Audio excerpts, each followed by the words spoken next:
A volley of new accusations is fueling the scandal that pushed Mel Tucker to the sidelines. Thank you for joining us at 11. I'm Mike Duffy. MSU's suspended head football coach lashed out tonight. Tucker insists the sexual harassment allegations against him are completely false, and the university's investigation is a sham, not subject to Title IX. Now, the woman involved, Brenda Tracy, calls Tucker's response more victim-blaming and lies. Tonight's 7 Action News reporter Brett Cast talked to an expert on Title IX and sexual harassment to explain where this all goes from here.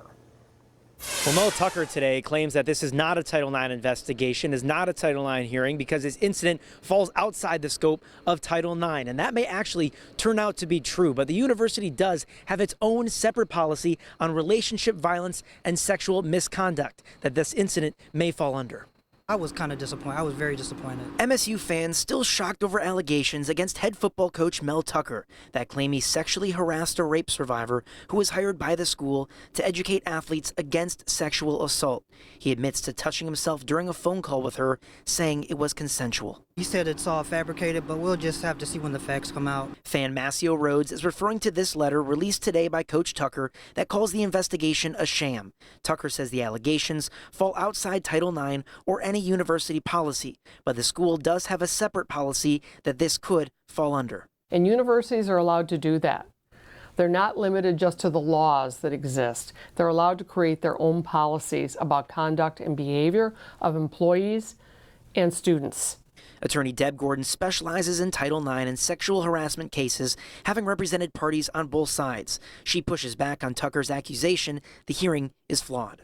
Telling your story and being able to question your accuser, even if it's not under oath, that's your due process. You may want more, but the courts have said that's a minimum amount of due process. In his letter, Tucker says, quote, "It was an entirely mutual, private event between two adults living at opposite ends of the country. She initiated the discussion that night, sent me a provocative picture of the two of us together, suggested what she may look like without clothes, and never once during the 36 minutes did she object in any manner, much less hang up the phone." But in response, the woman behind the complaint, Brenda Tracy, tweeted her own statement, saying in part, quote, "This is just more of the same Darvo, deflection, victim blaming, and lies that I've been dealing with now for months. Coach Tucker has been delaying and trying to stop the investigative process since the beginning." His argument would be, they're throwing me out for moral turpitude. This isn't moral turpitude. I think that's a tough argument for him because what he has done has embarrassed the university. But Gordon says at the end of the day, Tucker could still be fired based on a clause in his contract. And fans mostly agree that Tucker crossed the line and action needs to be taken. At the end of the day, it's a black mark on MSU regardless.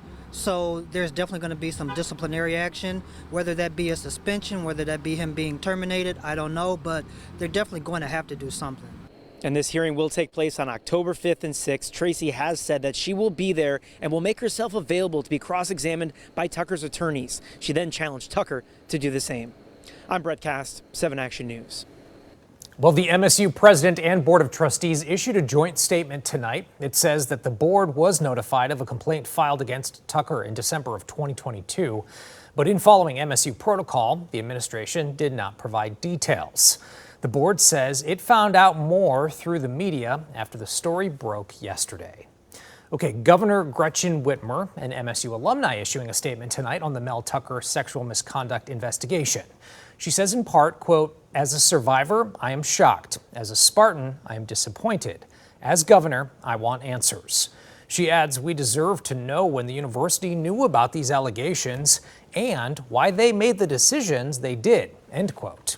Stay with WXYZ on air and online for continuing coverage of Mel Tucker's suspension.